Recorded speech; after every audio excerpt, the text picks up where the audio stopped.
Hello and welcome back to our channel JS study maths. आज हम करेंगे जो सीबीएसई की तरफ से प्रैक्टिस पेपर सेकंड आया है, उसका जो सेक्शन सी है उसका क्वेश्चन नंबर 26। तो इसमें करना क्या है, हमने प्रूव करना है कि जो 5 + 6√7 है वो इर्रेशनल है। तो उसके लिए हम क्या करेंगे, पहले इसको अज्यूम कर लेंगे कि ये क्या है, एक रैशनल नंबर है। और अगर ये रैशनल नंबर है तो हम इसको p/q फॉर्म में लिख सकते हैं। और यहाँ पे जो p एंड q हैं वो क्या है, वो को प्राइम इंटीजर्स हैं and q not equal to 0 है, मीन्स q 0 नहीं हो सकता। और को प्राइम इंटीजर्स क्या होते हैं, जिनमें कोई भी कॉमन फैक्टर ना हो। तो अभी हम क्या करेंगे, जो 5 है पहले 5 को दूसरी तरफ ले जाएंगे तो 6 + √7 इज इक्वल टू क्या रह जाएगा, p/q, माइनस में रह जाएगा 5।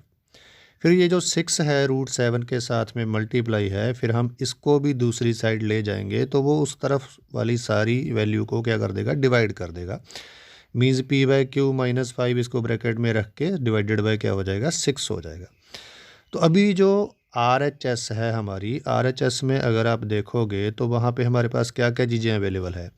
वहाँ पे हमारे पास 5 है, 6 है, p है, q है, सारे के सारे क्या हैं, इंटीजर्स हैं। p एंड q को हमने लिखा ही है कि वो इंटीजर्स है, को प्राइम इंटीजर्स है। एंड 5 एंड जो 6 हैं वो तो इंटीजर होते ही हैं।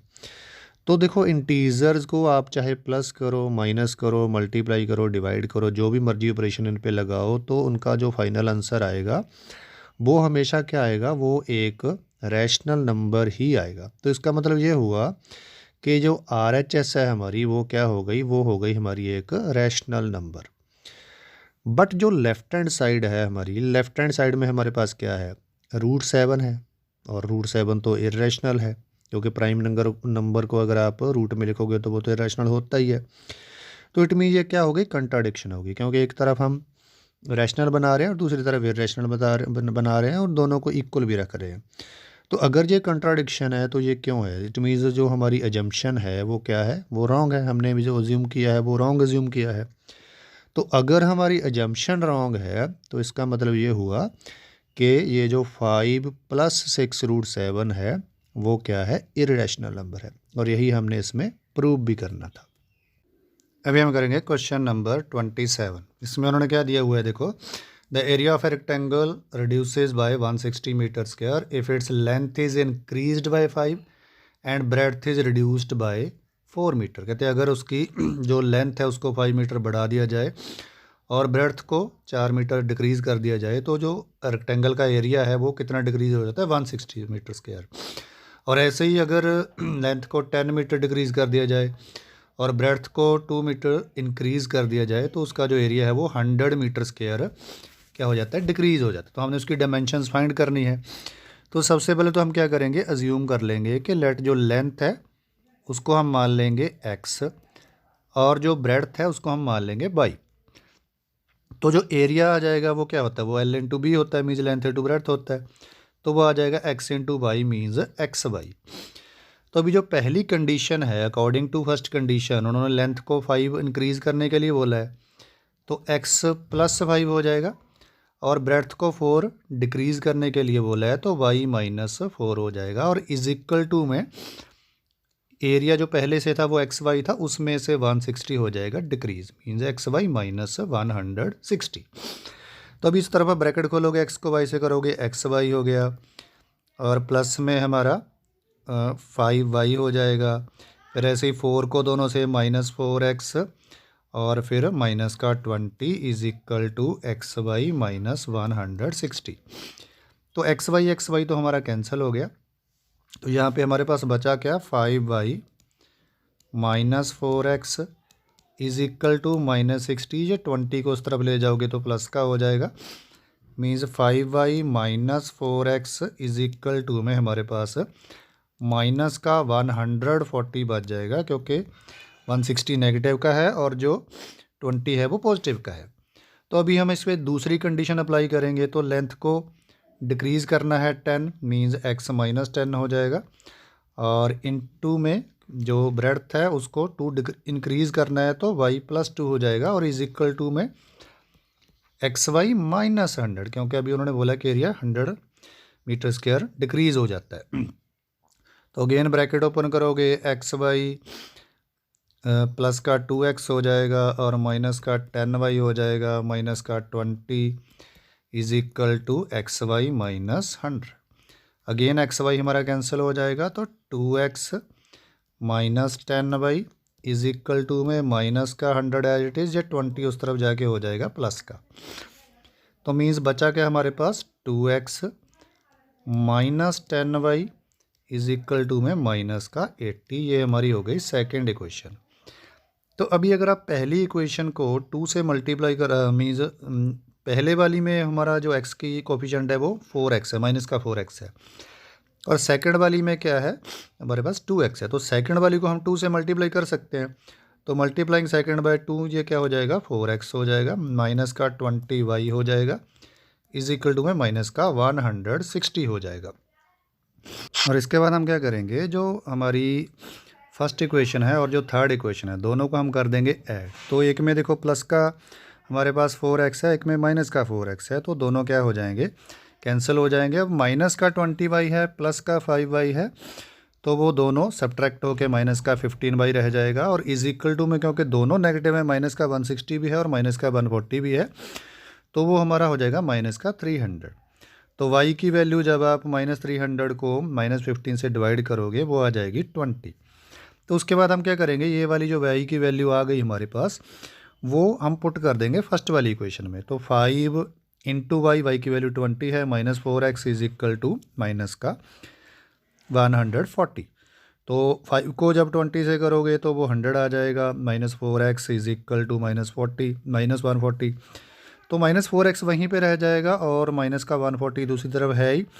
ये 100 को दूसरी तरफ ले जाओगे तो ये भी उस तरफ जाके क्या हो जाएगा, नेगेटिव हो जाएगा। तो माइनस का 4x इज इक्वल टू हमारे पास क्या आ जाएगा, माइनस का 240 आ जाएगा। तो x की वैल्यू जो है वो जब हम 240 को माइनस 4 से डिवाइड करोगे तो x की वैल्यू हमारे पास आ जाएगी 60। तो अभी इसमें x हमने किसको माना हुआ है, लेंथ को माना हुआ है, और ब्रेड्थ हमने किसको माना हुआ है, y को माना हुआ है। तो x की वैल्यू क्योंकि 60 है तो मीन्स हमारे पास इसमें जो लेंथ है वो आ गई हमारे पास 60 डिग्री, और जो ब्रेड्थ है वो क्योंकि हमने y को माना है तो उसकी वैल्यू हमारे पास 20 आई है। तो मीन्स हमारी जो विड्थ है इस रेक्टेंगल की वो कितनी आ गई, वो आ गई 20 मीटर।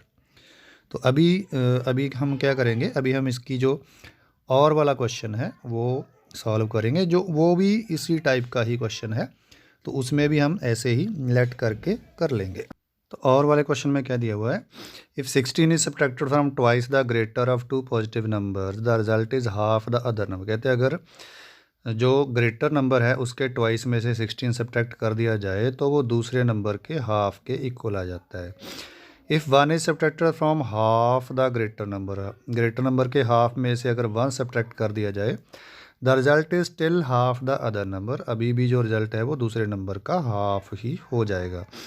तो हमने दोनों नंबर फाइंड करने हैं, तो हम क्या करेंगे, जो लार्जर नंबर है उसको हम मान लेंगे x, और जो स्मॉलर नंबर है उसको हम मान लेंगे y। तो अभी देखो जो पहली कंडीशन है उसमें उन्होंने क्या बोला है कि लार्जर नंबर के ट्वाइस में से, ट्वाइस इसका कितना हो जाएगा 2x, और उसमें से माइनस क्या करना है, 16 माइनस करना है, 16 subtracted from the twice of the greater और स्टेबिलिटीज। तो जो रिजल्ट है वो दूसरे नंबर का हाफ मीन्स हाफ y हो जाएगा। तो ये जो 1/2y है, ये 2 उस तरफ जब अगर लेके जाओगे तो वो हो जाएगा 4x माइनस 32 मीन्स उस तरफ जाके मल्टीप्लाई हो जाएगा इज इक्वल टू y। तो बाद में वो 4x, ये y इस तरफ आके माइनस 32 दूसरी तरफ जाके हो जाएगा प्लस का। ये हमारी हो गई फर्स्ट इक्वेशन। जो सेकंड कंडीशन है उसमें उन्होंने क्या बोला है, subtract 1 from the half of the greater. तो ग्रेटर नंबर का हाफ कितना हो जाएगा 1/2x, उसमें से 1 माइनस करना है। अभी भी ये जो आंसर है वो क्या रहेगा, half of the other number means smaller number का एक तरह से हाफ मीन्स हाफ y हो जाएगा। तो अभी हम क्या करेंगे, ये y वाला जो 2 है दूसरे जगह जब आप मल्टीप्लाई करोगे तो ये 1/2x को 2 से मल्टीप्लाई करोगे तो वो x रह जाएगा, और माइनस में क्या हो जाएगा 2 और इज इक्वल टू में रह जाएगा y। तो x यहीं पे रह गया और माइनस में y, वो y इस तरफ आके माइनस का हो गया, 2 उस तरफ जाके हो जाएगा प्लस का, इज इक्वल टू में 2 रह जाएगा। तो अभी दोनों जो इक्वेशंस हैं देखो, अगर दोनों में हमारे जो y के कोफिशिएंट्स हैं वो सेम है, -1 है, तो हम क्या करेंगे, दोनों जो इक्वेशंस हैं हमारी फर्स्ट एंड सेकंड उनको सब्ट्रैक्ट कर लेंगे। मीन्स आप चाहे तो फर्स्ट में से सेकंड कर दो, चाहे सेकंड में से फर्स्ट कर दो। तो अभी मैं सेकंड में से फर्स्ट सब्ट्रैक्ट कर रहा हूँ, तो जो फर्स्ट वाली है उसके साइन हो जाएंगे चेंज, यहाँ पे प्लस है वहाँ माइनस हो जाएगा, यहाँ पे भी माइनस है वो प्लस, और प्लस की जगह पे माइनस हो जाएगा। मीन्स 4x माइनस का हो गया, अभी y हो गया प्लस का, और 32 हो गया नेगेटिव का। तो y तो कैंसिल हो जाएंगे, और ये माइनस का 3x रह जाएगा हमारे पास, और इज इक्वल टू में हमारे पास माइनस का 30 रह जाएगा। तो वहाँ से x की वैल्यू अगर आप फाइंड करोगे तो वो आ जाएगी हमारे पास 10, क्योंकि -30 को -3 से डिवाइड करोगे तो वो 10 आ जाएगा। तो x की वैल्यू हमारे पास 10 आ गई है, आप सेकेंड इक्वेशन में पुट कर दो, तो 10 - y इज इक्वल टू 2 हो गया। तो वहाँ से -y वहीं रह जाएगा, इज इक्वल टू में 2, ये 10 उस तरफ जाके हो जाएगा माइनस का, means -y is equal to minus का 8 आ गया। तो माइनस माइनस तो कैंसिल हो जाएगा, मीन्स y की वैल्यू जो है वो हमारे पास कितनी आ जाएगी, वो आ जाएगी 8। तो जो नंबर्स हमें चाहिए थे वो हमारे पास कितने कितने आ गए, एक की वैल्यू हमारे पास कितनी आई है, x की 10 आई है और y की 8 आई है। तो मीन्स हमारे जो रिक्वायर्ड नंबर्स थे वो 10 एंड 8 आ जाएंगे। तो होपफुली आपको जो दोनों क्वेश्चन है 26 और 27 के दोनों पार्ट, मीन्स मेन और उसका और वाला, दोनों समझ में आ गए होंगे और अच्छी तरह से वीडियो आपको समझ में आई होगी। तो अगर आपको वीडियो अच्छी लगी और समझ में आ गई तो वीडियो को लाइक कर दीजिए और हमारे चैनल को सब्सक्राइब कर दीजिए, और अपने साथियों के साथ शेयर भी ज़रूर कर दीजिए। और अगली वीडियो में हम इसके जो नेक्स्ट क्वेश्चंस हैं, जो मीन्स इस पार्ट के हमारे पास जो कुछ रह गए हैं सी सेक्शन के, वो इसमें सॉल्व करेंगे। Thanks for watching the video.